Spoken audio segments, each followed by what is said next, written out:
Hey guys, welcome into the Falaya Focus studio. Today we're here with Jay Alexander of Pinnacle Homes and Properties to talk about all things real estate investing, construction, flipping, pretty much everything that everybody loves to hear about and is excited to talk about. So I'm kind of interested to hear about his journey and where it all started. So Jay, welcome to the show.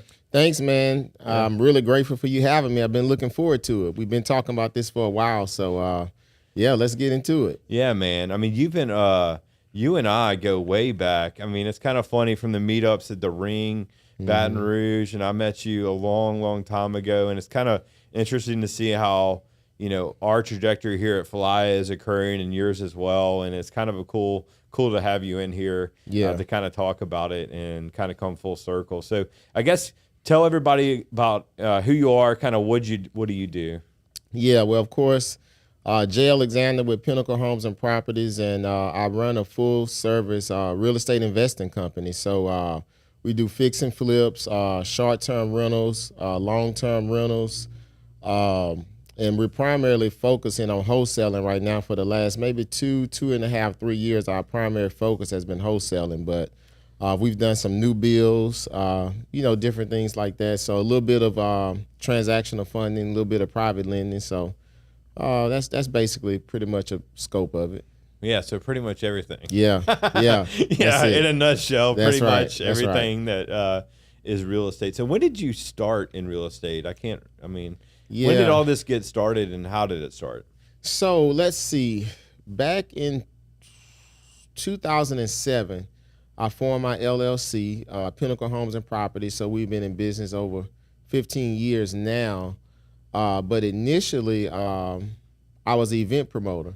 So we would bring different artists and concerts and events into town. We would do a lot of NFL draft parties. So a lot of the guys that were coming out of LSU that was getting drafted to the NFL, we were doing their NFL parties and different things like that. But my strategy was to grow that, scale that, and take my money that I made from that and invest in real estate. So that was a strategy, but that didn't quite work out. I was newly married at the time, and it's a lot of late nights, man. And between newly married and wanting to do better on my spirituality, I just felt like I couldn't do both. So I let go of the entertainment and the promoting situation there and put all my time into real estate. And, of course, my wife was always, telling me, hey, let's get into real estate. Let's get into real estate. So I said, all right, let's give it a shot and see how it goes. Man, that's crazy. Yeah. That's interesting. I definitely had the same thing where I was doing two things and doing real estate and then had to go all in on real estate. Right. And I think that's pretty much a theme from everybody that I know that started in real estate and done well is that they kind of made a decision to go all in. And having that support structure with your wife supporting you had to be extremely key in making that decision. Yeah, that's true. I definitely talk about that a lot. And I'm grateful and fortunate for that because everybody doesn't have that, man. And we don't have that support base. It's a little tough. And trying to get the home team to see the vision, that's the most important part of the team there, and getting them to see the vision. But she sees the vision and she's on board. Yeah, I know. It's always the same thing with Julie, having her stand behind this, and I see her with her Falaya shirts on and supporting me. It's kind of like, it's cool because it's a lot of risk for our family to do all this, right? Like, it's a big risk to wear that flag and be proud of it and to try to push us out into the market. Yeah. And it's, a lot of pressure and stress because you don't know how it's going to work out. Real estate goes up, real estate goes down. And, there's some risk in all of it, right? Oh, yeah, for sure. You know what I mean? But the thing I love about real estate is that you can touch it, you can see it. And at the end of the day, you can always have multiple ways to exit properties. That's right. And I think that's what we really, need to highlight here is how do people look at real estate and think about real estate investing into different verticals, because a lot of people think it's just, hey, you buy it at one price like a stock and then you sell it high at another price. But there's a lot of things that can go in between that with short-term rentals, long-term rentals, and financing that can change up the game in real estate, right? Yeah, that's definitely key, and that's what I loved about real estate is it's so many different exit strategies Of course, you can still lose money, but it's a little harder to lose money in real estate than it is in some other industries. Just for example, with the entertainment industry and putting on a big event, you got a $50,000-$60,000 in like a big event or a concert, and something happened with the ticket sales, or it rains, or something crazy like that, and it's a lot different with real estate. If something goes wrong with this way, you were planning on rehabbing it and selling it, that doesn't work out, you can lease purchase it, you can rent it, long term, short term. So it's a lot of different options to I guess decrease the risk versus some other industries. So yeah. So I guess let's educate. You said what y'all are really focused on right now is wholesaling. Yes. So can you kind of describe to our users or our listeners what wholesaling is? Yeah. So actually, wholesaling it's more popular now than it's ever been, and I guess it's from social media and the YouTube and all of this stuff now, and that's educating a lot of people. But when I first got in it, 95% of the title companies was like, "What? You want me to do what? Wait, what is this?" It was crazy, especially with us being in a smaller market. They really weren't used to that. Now most of the title companies understand it, but just to keep it simple, you're basically the middleman. You're the deal finder. You more in the sales and marketing business. Finding sellers that's in distress that need help, and you finding out a way to make it a win-win situation for you, as well as the buyers. Because they got a lot of sellers out there that need help, and they got a lot of guys that's looking for some really good investment properties. So you connect the two.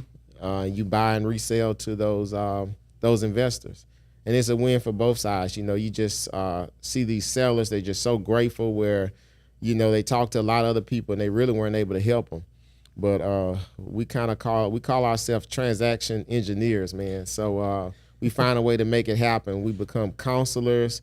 Anything you can think of to help them to get to the finish line on getting this property liquidated. But yeah, that's kind of, did that make sense? Yeah, absolutely. Yeah, so you're putting it under contract. In a nutshell, you're putting it under contract. Then you go around and find a buyer, typically a cash buyer, that can buy the distressed property at a higher price than your contract price, and you make money up in that spread between your contract price and the buyer's contract price. And you're putting together deals to help both the seller of the property and the buyer of the property. And I mean, basically, that's what agents do at some level, and that's what pretty much everybody does. But the thing I want to highlight, a lot of people don't like wholesaling, but I think wholesaling has its place, and it's extremely important in the market. Yeah, I really do. There's a lot of distressed sellers out there, and I think that is only going to grow over the next couple of years, and we're going to see more and more sellers looking for other avenues with interest rates going up and things happening. And so, when you're doing that, you're actually doing them a huge service in helping them. A lot of these people, like I know one that I'm eyeing at the sheriff's sale tomorrow. Okay. And these guys are in a bad situation, and they need to get rid of their property. You know what I mean? And a lot of times the properties are not warrantable, which basically means that you can't put a loan on them, right? Right. If you can't put a loan on them, then you really can't. You can put it on the MLS, but you can't really get a loan. So it almost is quicker and easier and less stressful when you have a lot of situations going on to go to a wholesaler. Right? Yeah, definitely. You know what I mean? Yeah. But on the hindsight, Falaya also helps a lot with that too, right? Yeah. I mean, we're that's why I created Falaya, was to actually help sellers offload property, especially these people that are newlyweds. They buy their first house, right? Yeah. Then they have 2 babies in 2 years, and now they need a bigger house. But they bought it 2 years ago in 2020 at the height of the pandemic, and now they're going to resell it in 2022, and there's a 10% decrease, and they don't have any equity, right? That's right. And that's why Falaya comes into place for that, is to help people get that broad exposure on a good property that can be sold. But I definitely love what wholesalers are doing. I think there's a synergy between Falaya and us. Oh, for sure. A little bit. You know what I mean? A lot. A lot, you know? And sure. I think the market needs it at some level to support it, right? And Right, to move product. Because you want houses to be inhabitable. Right. Right. Exactly. You don't want. That's right. You know what I mean? Like some of these properties that I know you're working on, if you don't help get it to the next person, it may become a blighted property. Or, Oh, yeah. You know, or some of them are blighted properties That's that right. you're trying to get to a rehabber. Exactly. And it makes the city better, right? Is people don't, they just look at that and they're like, oh, there's people are just wholesaling it. But not really. Yeah, You're really helping facilitate development and properties getting better and better. Yeah. I think I know we're key in getting these properties back into commerce. And a lot of people don't realize that. And it just depends, you know, just like with everything, you got good realtors, you got bad realtors, right. You got good wholesalers, you got bad wholesalers. And difference with us, you know, we've been in business for a long time. And another thing with us, we have the ability to buy the property. We are buyers as well. We're not just wholesalers. So if it's been times where I bought a lot of these properties instead of, you know, took the wholesale route. But we do let the sellers know up front. We give them their options. And we want to even see if they're even a good fit for us. And, you know, we go through asking them some questions. And, you know, we always ask them, you know, why reach out to us as investors? You ever thought about listing it? So, you know, that's something that we bring up. Why not list the property? And then that's when it comes out, hey, this is happening, or, hey, I only got 2 weeks, you know, or I got a cracked slab in the foundation, or, you know, I have 6 dumpsters worth of trash in my house. A realtor won't touch it. So most of the deals are not for us, but that small 5%, that's the ones we're going after. Now, you know, sometimes nothing could be wrong with the property, but they just need speed. They don't want to wait 30, 40, 60, 90 days, you know, just like the property me and you connected on, the new construction. Oh, yeah. You know, that was a new construction property. Right. But at the time, the seller, you know, that deal fell through and he wanted out. He had another investment that he wanted to, you know, get to. And it wasn't many people he can call that in 2 weeks can come up with that kind of cash to close them out, you know. Yeah. And then we take it on and, you know, we do the little punch list and list it. Yeah, exactly. So, and that's what's, you know, going on. And this has been extremely popular with Open Door and some of those iBuying platforms. It basically is very similar to that, except for they are 100% taking Possession of the property and rehabbing it and light touches and then reselling it, right? Right. So, I mean, this isn't like a foreign thing. It's been happening in huge markets. I think the differentiator is between an iBuyer and something that you're doing is that you're actually involved in these properties. You're in the local market. You have a touch, and you can actually deliver value past just writing an offer. Right? Yeah. You know, you have connections. You have all kind of things in the market, and I think that's extremely important. Yeah. Especially in the Louisiana market, because I mean, from block to block and city to city, I mean, it's completely different. Oh, definitely. Don't even want to start about New Orleans with block to block. Dude, I mean, one block one way in New Orleans and one block another way. I mean, it's a whole different deal. Yeah, exactly. But anyway, man. But, you know, that's cool. So you also said you do a lot of rentals and short-term rentals. So kind of tell us how you manage that process or how you got started in that. So we got into the short-term rental space. That was back in late 17 going into 2018. And, of course, I did a lot of research before I started to make sure it was no regulations, you know, with the city. Didn't want to dump a bunch of money into something and then something happens. Of course, you know now what's happening, you know, with regulations. They're trying to do some regulations and coming out. But I wanted to just find another method of cash flow that the cash flow return was higher than the normal, you know, buy and hold rental cash flow. So that's why we did it. It is a more moving parts with that situation, but I do have a team. I have a manager that manages the short-term rentals, and then I have someone that's over the cleaning. So, you know, shouts out to Monique and Eloise. They do an excellent job at that. And it's a lot of moving parts, and it's basically, it's almost like a little boutique hotel, man. So, you know, you definitely got to be on call and service the people. So it is more work, but it's more cash flow. Right. So, you know, it's a balanced approach with that. Yeah. How many of those do you have, or where are they located? They're in Baton Rouge? Or are they? Yeah. I currently have 5, 1 in New Orleans, okay, and 4 in Baton Rouge, and between downtown and mid-city, and some by LSU. So in the prime areas, in Baton Rouge. Yeah. Yeah, we've been thinking about getting. I actually am eyeing a property right now for that. Oh, really? Downtown. Yeah, it's a little distressed and kind of eyeing that and Okay. thinking about it. For downtown, you got a lot of people that want to go down there. Oh, of course. For legislation and other things that are Right. going on, and they want to stay in a cool place that's close and walkable to Right. some of those areas. So it's an opportunity, but obviously the areas you talked about are extremely important with LSU games. Right.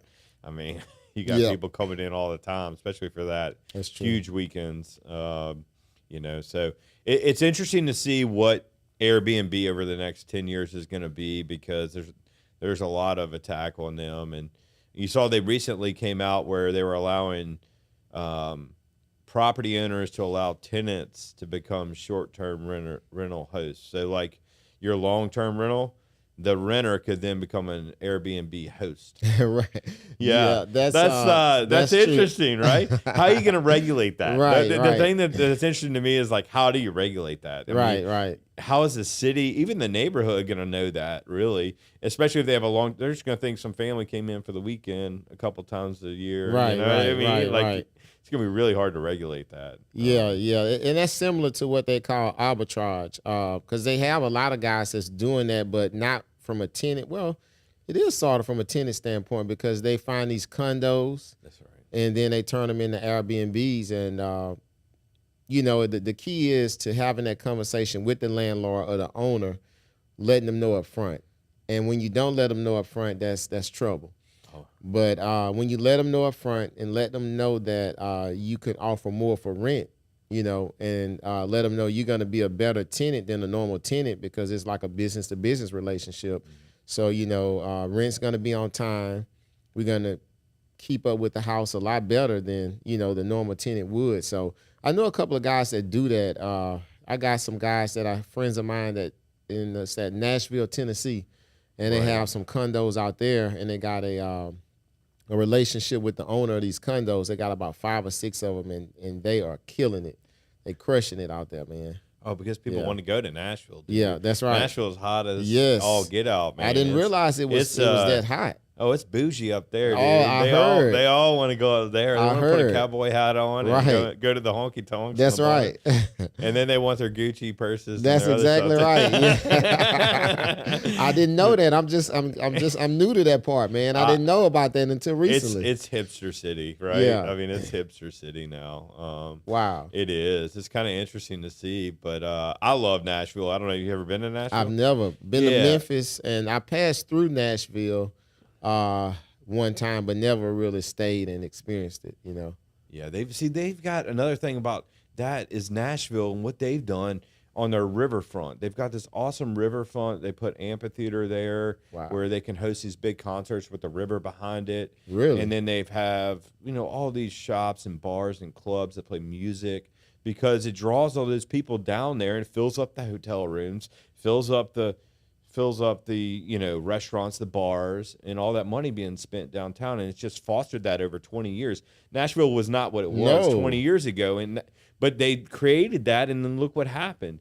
That's what Baton Rouge needs to do. Oh, straight up, man. There needs do. to be something on the river that draws people down, like an amphitheater or something, where you could have 10,000 people show up and have fill up the hotels, fill up the restaurants downtown. It would change the whole landscape of Baton Rouge downtown. But there's no reason to really go downtown other than conferences, the legislature, and maybe businesses that work down there, right? There needs to be some type of huge entertainment value. Yeah. You've got the River Center, don't get me wrong, and you've got Live After 5, you got some cool stuff, but there needs to be something really permanent. Yeah. That's true, and that's I agree with that 1,000%, because it's a big difference between the New Orleans short-term space and Baton Rouge, just like night and day. And that's the only struggle with Baton Rouge, the nightly rates. Even when you have a nice spot in a great area, it's hard to get what you deserve per night, in Baton Rouge versus New Orleans, for the reasons that you're talking about now. And it was unbelievable to me, the average night rent that they're getting in Nashville. It really seems like it's doing better than New Orleans, So I was shocked when I seen those numbers. Oh, it's but the property values are higher too. They are. So you know your cash on cash return. Yeah. But like you're saying, a lot of these people are doing arbitrage. Right, They don't exactly. They don't even. So what he's saying is, you don't even really own the property. You put it under a lease, and then what you do is you then become lease it out on a short-term basis to people to come in and stay at your leased property. And it's the property owner needs to know about that, but it just gives you an arbitrage where you can make cash flow off of that property without even owning it. It's inventive. Yeah, It's an interesting way. Like in real estate, there's a million different ways to make it make sense. It is, yeah. And so, but now Airbnb saw that people were doing this, and I think that's why they're putting the things in place, as they want a piece of that. Yeah. That's true. I'm thinking they saw people were doing arbitrage, and they're like, well, wait a minute. Let's make sure we can control this, because it does start to affect their brand, right? I mean, because if people start doing it, so they wanted a piece of that too. Yeah. That's true. It's interesting. But so let's talk about flipping. I mean, flipping, Chip and Joanna Gaines obviously have made flipping huge. There's shows about it on HGTV, everywhere. Everybody wants to do it. Everybody thinks they can do it. That's right. So I guess kind of tell me, about flipping and how you kind of go about it. Yeah, so early on, I didn't really start to focus on, wholesaling until around the 2016 flood. Before that, I would only do maybe 2 or 3 wholesale transactions a year. I was taking down everything. And I would, when I say take them down, purchasing them. Right. And I was either rehabbing and renting or rehabbing, and selling, fix and flip. But that fix and flip is a different animal. I actually had built a team out, had project managers and subbing it out, got my remodel license, and so had my workman's comp, general liability. I was able to pull my permits and all that kind of stuff. And even with people in place, it's good returns, but it's work. So you just got to get ready for it. It's don't think that it's gonna be pies in the sky and hey, this is so easy like they make it on TV. It's things popping up every day. I got a creative deal that I'm doing right now, and we're finishing up on like a light rehab. And you just won't believe the things that happen with the properties and the things that come up, crazy things. And I can just give you an example. Well, I don't want to get off the subject, but let me go back to answer your question first. But yeah, fix and flipping is great. I still do it. I'm always going to do it, but I kind of pick and choose a little more of that now. The first base hits, I don't know if I want to take those now, but everybody's in a different stage in their investing career. Early on, I would take the first base hit every day, all day, because I was just getting started. After 5-6 years in the game, you kind of start to see with your time what happens. There's a couple people that I mentored, and you can see them as they develop early on. They were okay with, small profits here and there because they're just trying to get their feet wet.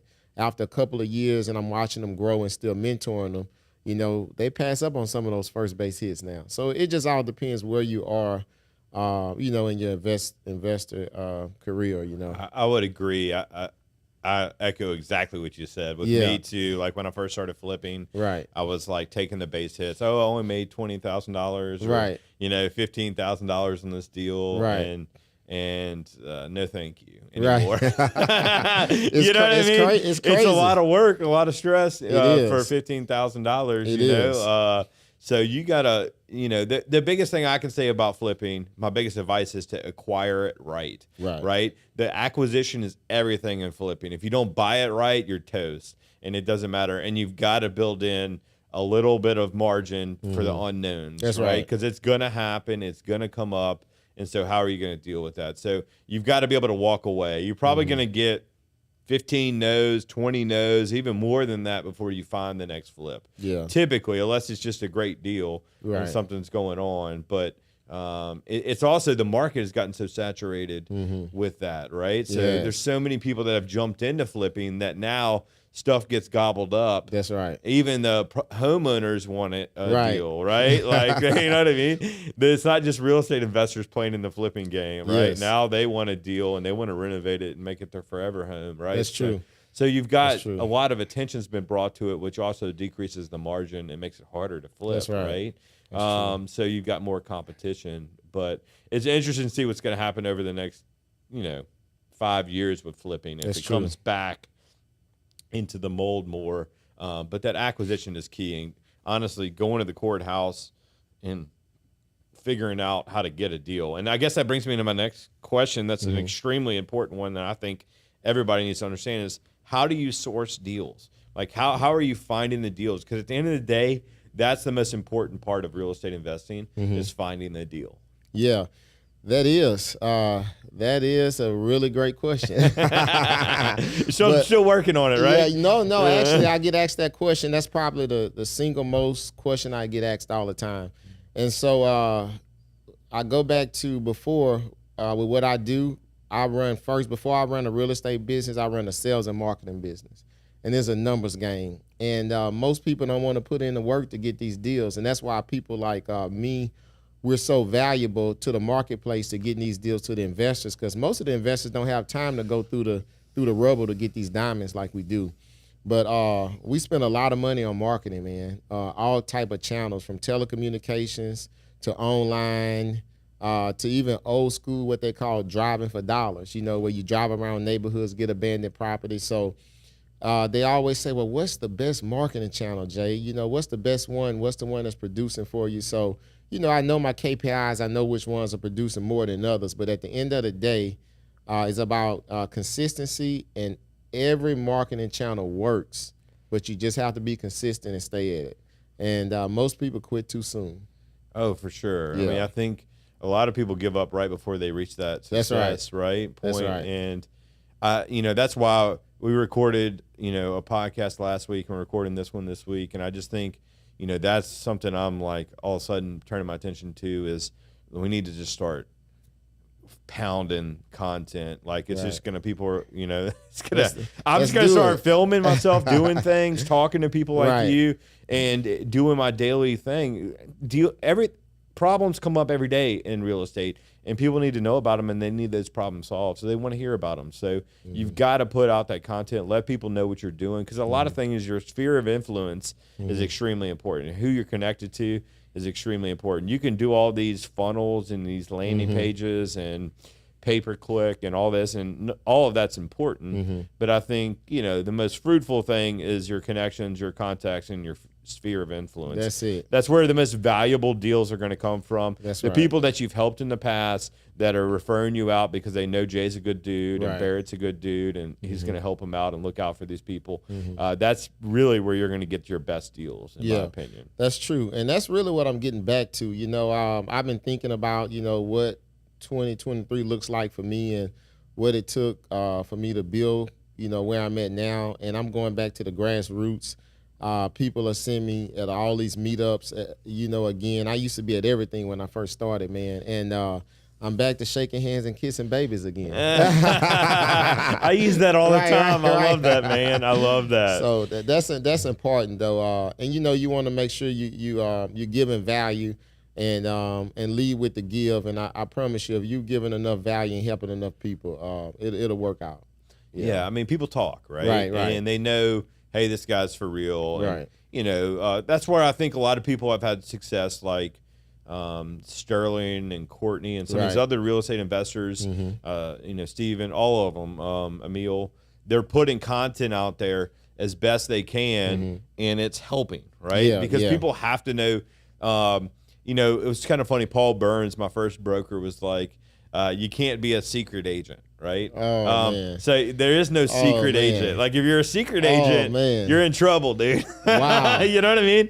Like there is no secret agent. A secret agent just dies and doesn't do any business. Wow. So you gotta be out there, and if you can't do that, then you got to find somebody to do that for you. Right. If it's not your personality, that's okay. Then maybe you need to hire someone like Jacob to do it, or somebody else to do it. Right. Wow. That's just amazing what you just said, because I've been the secret investor forever, and I'm just starting to realize it between last year and this year that I got to get out there, because my personality is more kind of laid back, low key. But in order for me to scale and grow where I need to grow, it's time for me to get out of my comfort zone and take action, and let's get it. And that's what I'm doing. Yeah, and you got to do that, man. And you got to be proud of it because you've helped a lot of people out. Yeah. You've done a lot of cool stuff. You made the city a better place. Houses are getting rehabbed. Right. You need to own all that, right? And neighborhoods are becoming better because the blighted properties are getting bought by investors, renovated, and then rented out or sold. Exactly. So you're making it a better place, and people need to know about that, man. And even if it's just a small video or a small little bit of content to provide value, at the end of the day, it's also about time, right? So how can you create content really efficiently? Like that's why this podcast room is so cool because literally. Well, we were on a development call 5 minutes before you walked in here. All I did was sit down, press record, and now I'm talking to you, and we're going to have content. And then I'm going to jump off, and I'm going to do something. So it's like, how can you get really efficient with your time? Because like you said, these real estate investors or real estate agents or brokers only have so much time to create this content, right? That's true. Because you still got to do your job, That's exactly right. So it's a balancing act, right? It is. And so how can you film what you're doing to let other people know about it? Right. Yeah. So. That's definitely true. Yeah, we definitely got to connect on some things, man. I really think we got some synergy. We can find a way to put the pieces of the puzzle together. I think we're kind of on the same path, what we're talking about here. Yeah, I think a lot of people struggle with this too, not just real estate investors, but all small companies, right? Right. I don't think there's anybody that comes in the tech park that is like, hey, Barrett, what you did here was stupid.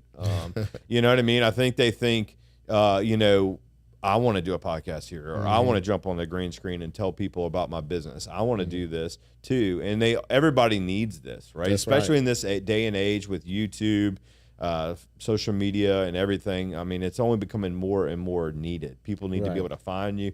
The other thing is, think about it like this, Jay. If you, put out this content, it might be terrible today. I might bomb, but at the end of the day, people are going to be able to look back over the next 2 or 3 years, and they're going to see everything that Jacob and I did and what our team is doing, and Daniel and everybody, and they're going to be able to see all that, right? That's it's at first it's only a couple videos. After a year, it's 20 videos. After about 5 years, it's a library. They're going to know what you do, and they're going to be like, as soon as they click through your website, they're going to be like, oh my God. Right. Like, this dude's for real. He definitely is a good wholesaler. He's not just some fly-by-night crazy guy that's coming in telling me he can do all this, right? So, that's the other thing.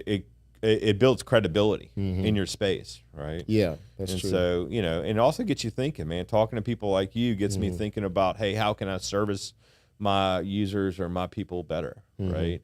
And so when you're talking about it, you actually get to thinking about stuff, right?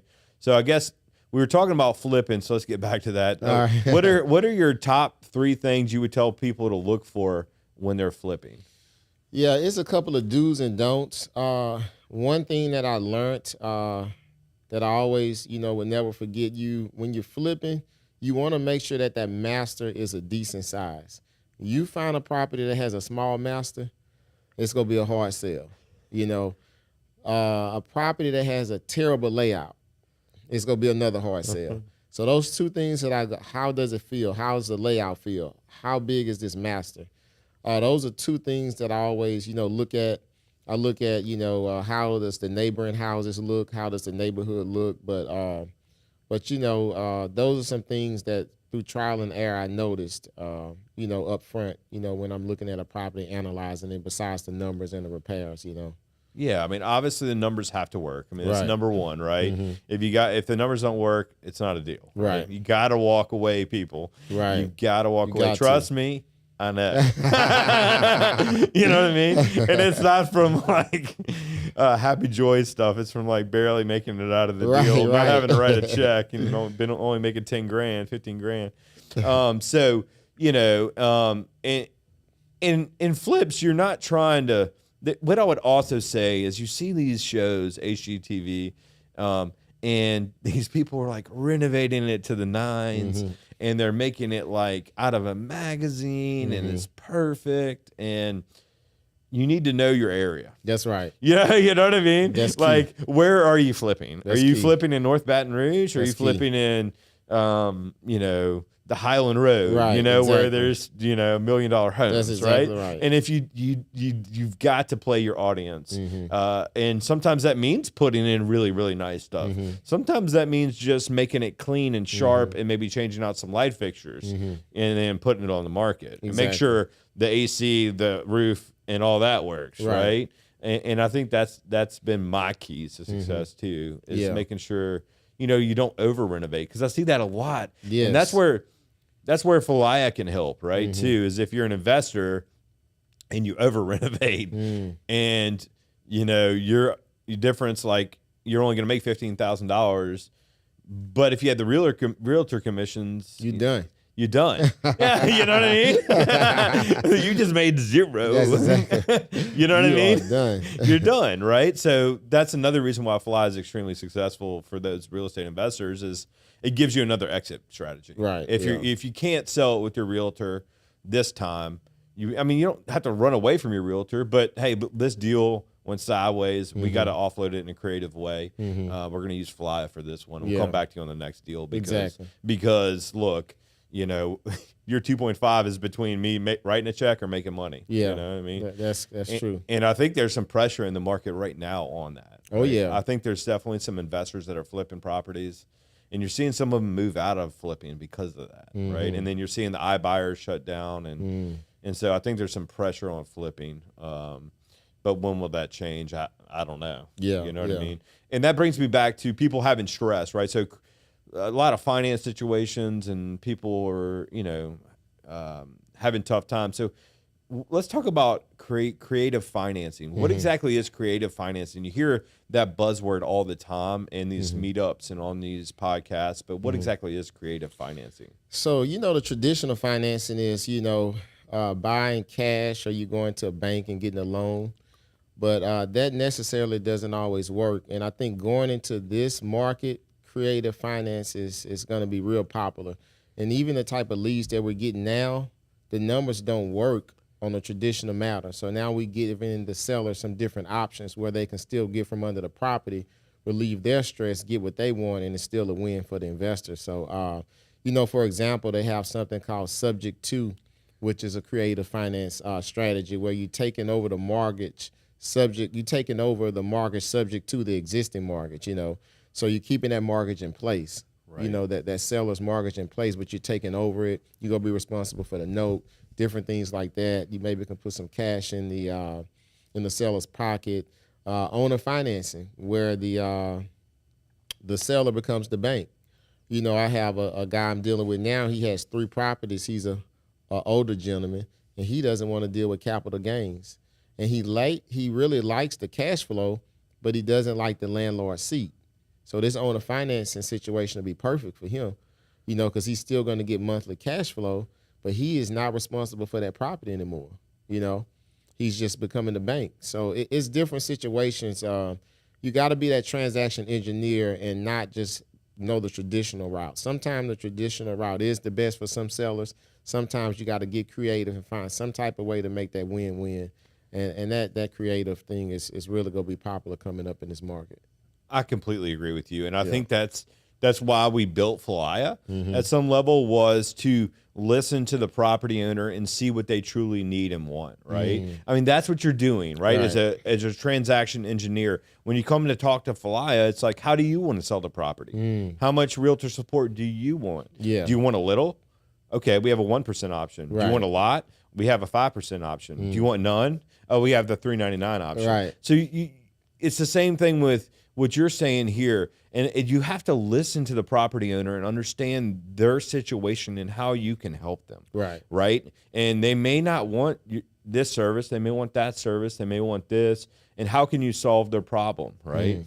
And I think a lot of people think about that and they're like, well, I'm just trying to list their house. Right. I'm just trying to list it. Well, you're not just trying to list it. What is the problem they're trying to solve? That's right. They're trying to sell it, right? That's right. From a broker's perspective, that's the end of the day. And I think that's where a lot of people have gone astray in real estate apps and real estate websites, is they don't really solve that problem. They just focus on getting the listing, and then hopefully it'll sell. That's right. Right? You know what I mean? And what we're trying to do is solve it all the way through, selling it. But I think when you're doing real estate investing, like you're talking about and what you're doing, is having that open and frank conversation, just like we do with our sellers, is extremely important, and actually listening to what they say. That's it.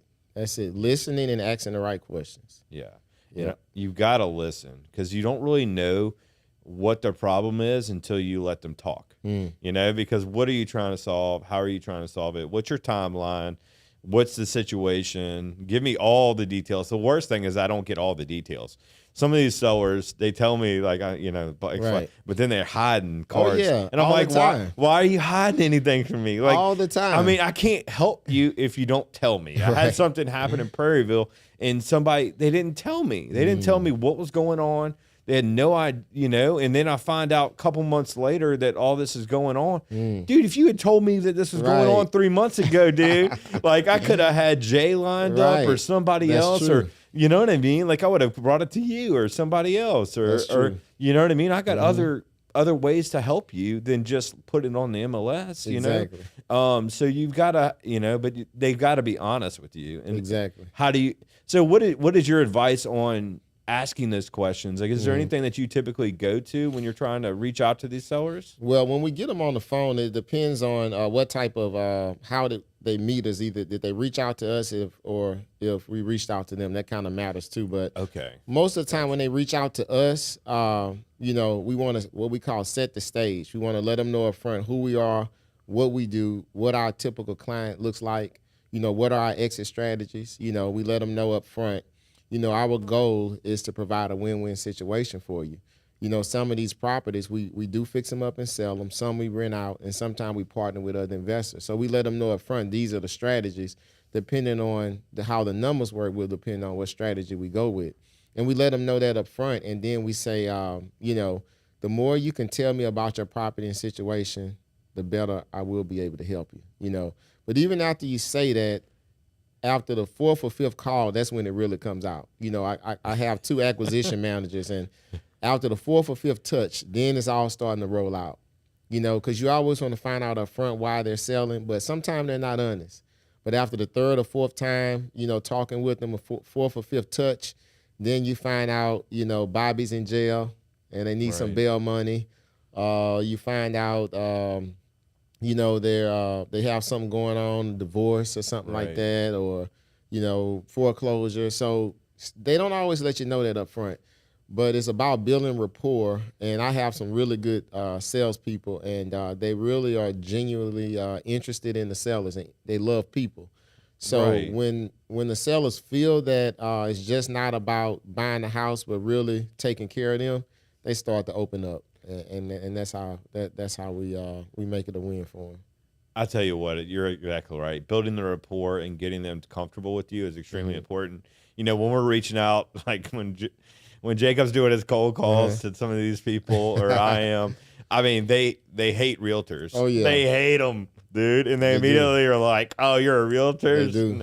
Well, we're a little different, man. I promise, I swear. You know, like they immediately. So how do you know, you've got to get through that rapport and get people to believe that you're really real, right? And that you really can help them, and that you're actually honest and really trying to help people. And I think that's extremely important.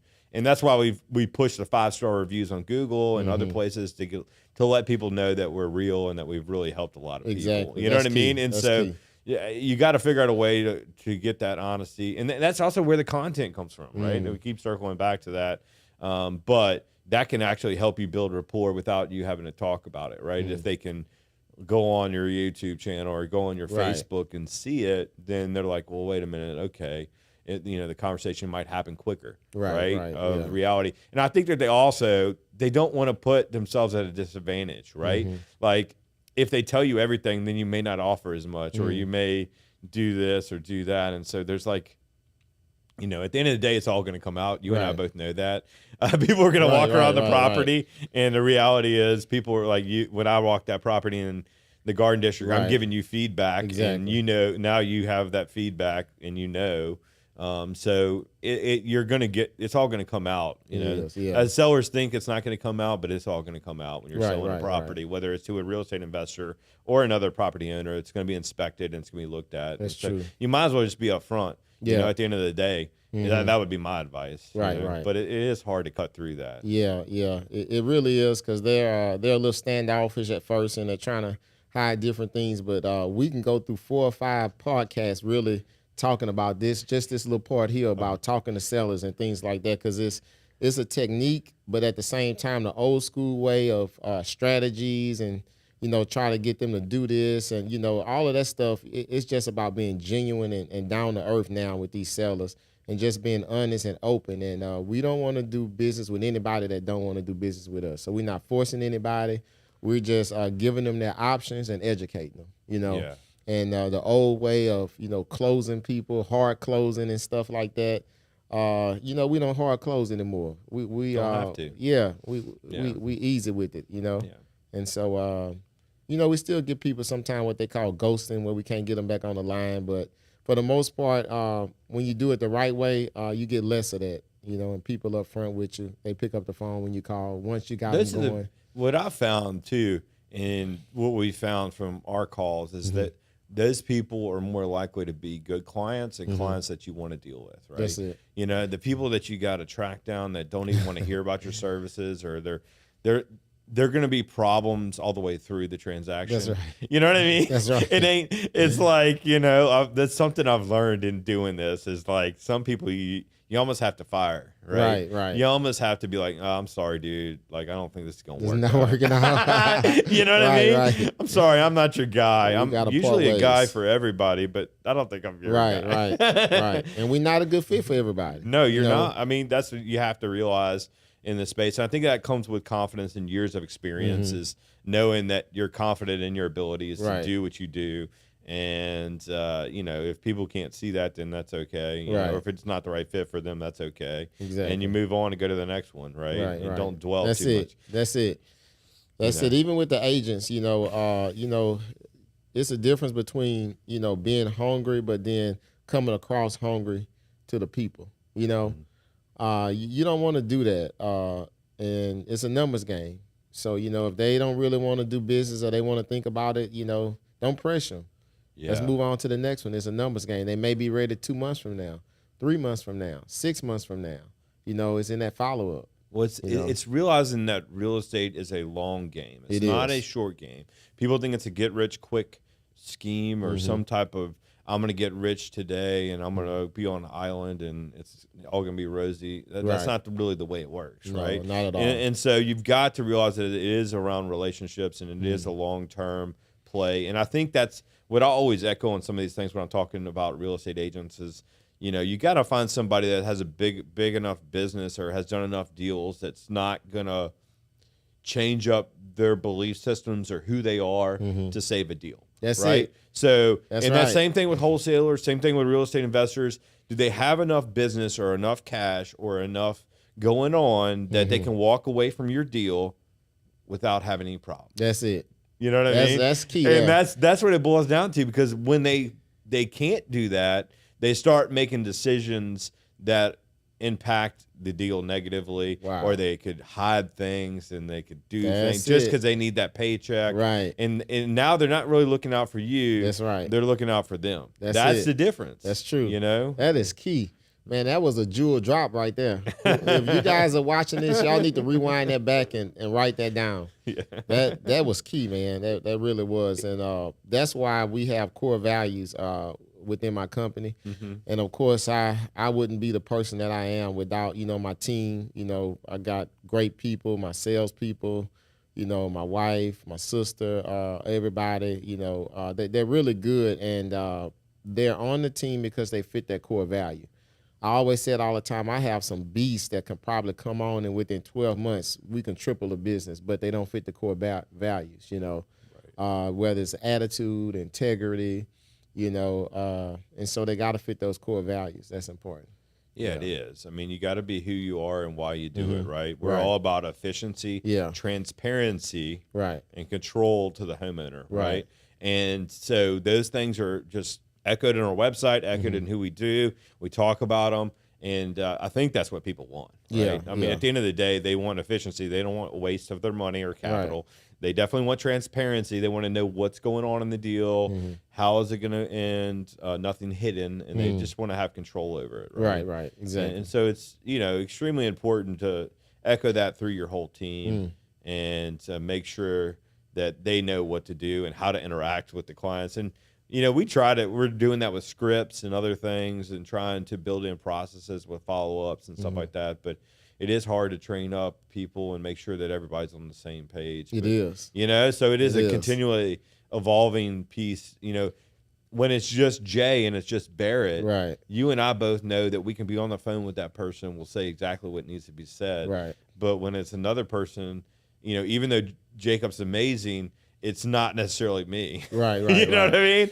And so that's it. It's not like he's gonna really mess it up, but it's like every time you get further and further away, it's hard. You got to build those processes in place. That's it. You know what I mean?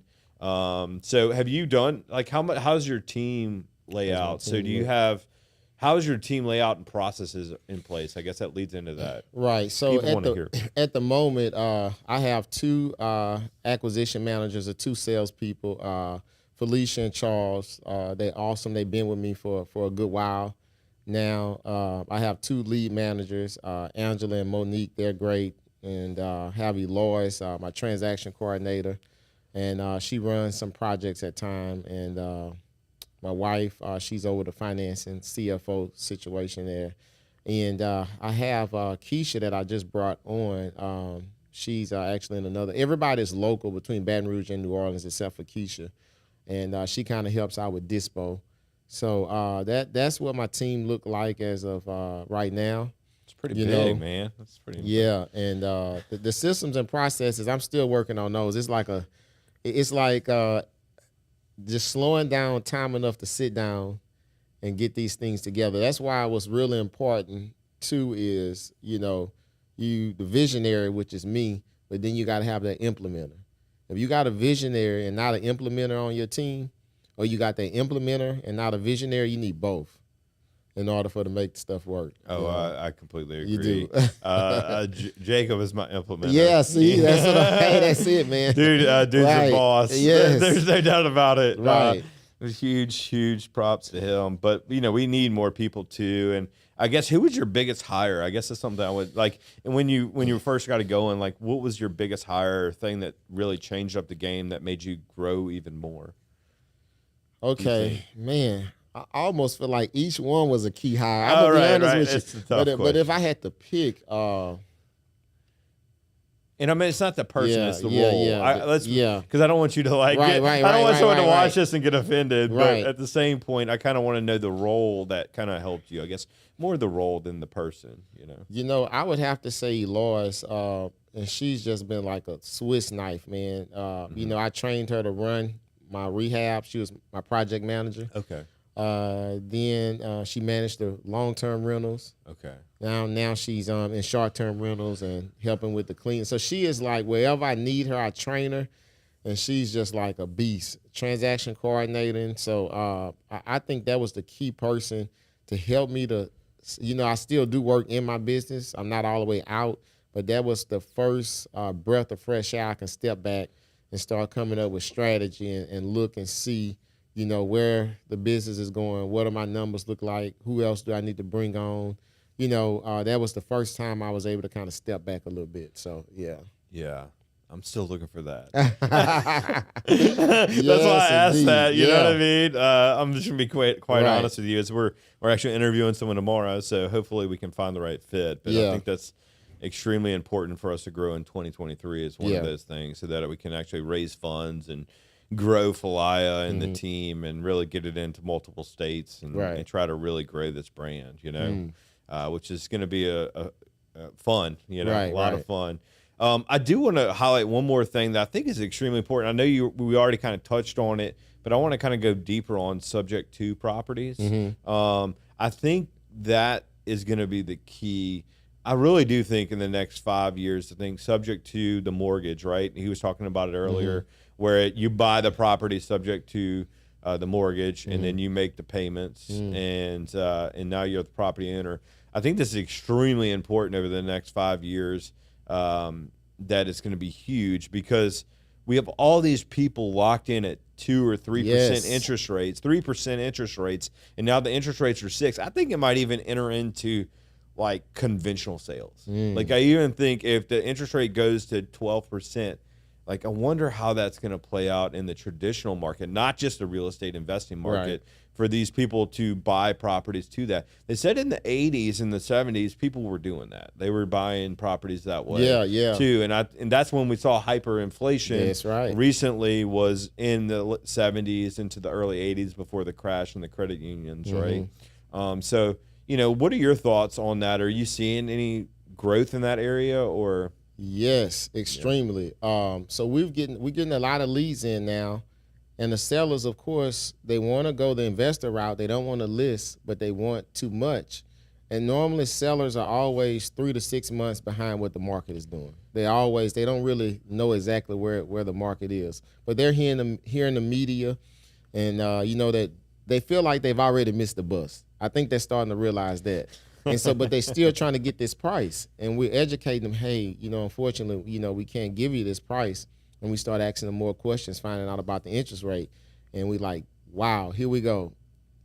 The interest rate that you have is way more important than that purchase price. So you want, what did you say you needed, 75,000 and we was at 40? We may be able to give you that 75,000 if we can do the sub 2. Right. You know, and then it starts to kind of make sense a little more for them. We're giving them their number that we couldn't give them at first. Right. But then we're doing this on the other end with locking in that rate. So these rates are going to be more valuable than the purchase price. That's what I'm trying to say. That's what I'm trying to say is like that's basically flipping the script on that being more important. Because I'm telling you, like I got a friend that called me yesterday wants to buy a $250,000 house, $300,000 house, and his interest rate is 6.5%, you know. So his payment is like $1,800 a month on a 250 to 300. Like, you see what I'm saying? Like a year ago, the payment on that would have been like $1,200, maybe $1,100. You're talking about a $600 monthly spread. Yes. So if you're talking about a rental, that's your cash, that's your flow, that's everything. And so I don't think people realize how powerful that is. Like I think they're very much underestimating how that's going to affect the market in the years to come. If we don't see, we've seen interest rates decrease over the last 3 weeks, you know, a little bit slightly. Yeah. What are they going to do today? The Fed's coming out today or tomorrow to announce what they're going to do on the interest rate. So we'll see how that ripples through the mortgage market. But at the end of the day, that's your power, right? And I think people need to start realizing that. But it's a little uncomfortable, right? Like, because you have to trust. And that's where the rapport comes in, right? That's right. Is you have to trust that that person's going to make the payments. Right, exactly. You know, and then how am I going to buy the next house if I have this mortgage? Right. You know, so you got to overcome those issues. Those are two issues. I think those are the two issues you have to overcome. Right. If you overcome those issues by explaining it to them and telling them, you know, maybe you have an account set up where they can have vision into it and they can see that there's enough in there to pay 3 months or 2 months, you know, something like that. And then you tell them, hey, if you go get a mortgage, I'll write a note that'll, you know, there's ways to overcome that. Right, exactly. But you've got to be prepared to have those conversations. And I think homeowners, if you are watching this out there, you need to think about that as a potential exit strategy, especially on the higher end, right? Because the mortgage, the more the house is worth, the more the mortgage moves with the rate, right? You know, because it's more money that you've got on the mortgage. That's right. So it's more dollars, right? That's it. So, I mean, we're seeing pressure I'm seeing pressure at the $600,000, $700,000, $800,000. Oh, yeah. Like extreme pressure. Pressure. And dude, all these, and that's the thing, man. Oh my God. All these builders in Baton Rouge, all building these $800,000 houses or $1 million homes. That's it. I mean, dude, it's all over the place. Where's all this money, dude? Hey, I was saying the same thing, and you know what they say about pressure? What about? Pressure busts pipes. Hey. I like to think it the other way. Pressure makes diamonds, right, dude. That's right. Hey, perspective. I mean, half full, half empty. I don't know, Jay. I'm like, well, let's go diamond. Man. Let's go diamond. Hopefully hopefully the pipes don't freeze this winter. You know what I mean? Right. But dude, I don't understand how they're building so many of these mansions all That's over. true. I mean, That's true. Hopefully they're customs and they're already paid for. Right. But you're building those specs at that price point is scary, dude. It is. It is scary. I don't think I would want to build specs in the $800,000 range, man. It is. I mean, I think you could go under real quick. You can, and then especially in Louisiana. I mean, I don't know. That's a whole but different ball game here. With that price point. I would agree. It's like I don't know how there's that many people that wealthy in Baton Rouge. Like, or people just want that house that looks good like a watch on their hand. Yes. You know what I mean? I guess. I don't know. It's not beyond me. I like my little house. Right. It's real nice and it's on a Exactly. double lot, but it's not 800,000. That's right. But anyway, man. Well, I appreciate you coming on, man. It's been awesome talking to you. I guess let people know how they can reach out to you or how they can find you if they need help with wholesaling, if they need help securing real estate investment properties and such. Yeah, I can give you guys my Instagram. You should be able to look up J Alexander. That's JAE Alexander. It will be under Pinnacle Homes LLC 504. So that's PINNACLE Homes LLC 504. And you can reach out to me, DM me.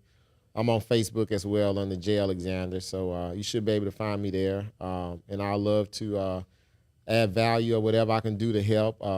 If you have some deals out there that you're interested in that we can buy those, or if there's other, fellow wholesalers that need help with liquidating some properties, we love to do that. And also we got the meetup. I forgot to bring that. I'm sorry, my bad. No problem at all. So we got the meetup that we're going to start here in Baton Rouge at the gates of LSU at the Vivid Center right across from Chimes next to Chipotle.